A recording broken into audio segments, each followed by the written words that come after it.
In the beginning, it was mostly like, hey, we're small. No one knows who we are. How can we appear bigger than we are? So that's where the branding came in.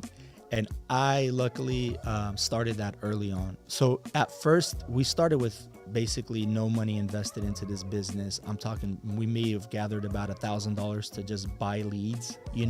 We had a small office, about a 10 by 10 office that we set up those little white plastic desks, and we had some old PCs. And so we were doing everything. We were the receptionist, we were the project manager, we were the salesperson. And I was like, somebody would call in, like, hey, I'm asking, I'm looking to get this done. Okay, let me transfer you to, So it was a lot of, just kind of impersonating a bigger company at first because we had to, because we were brand new. And then we just kind of snowballed it from there.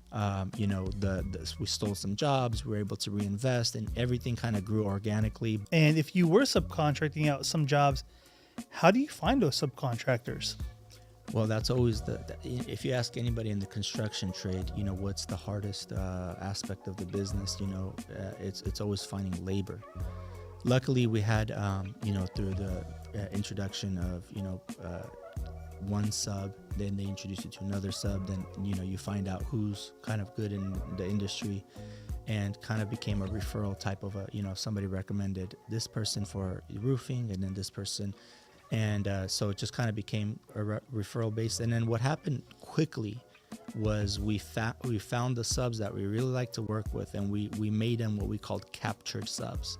Meaning they were subcontractors, but they didn't have time to work for anybody else really, because we were able to keep them busy enough to work for us. So they operated as a sub, but pretty much they only did our jobs, and we had full control of their schedule. Nobody should feel like they are overpaying for something.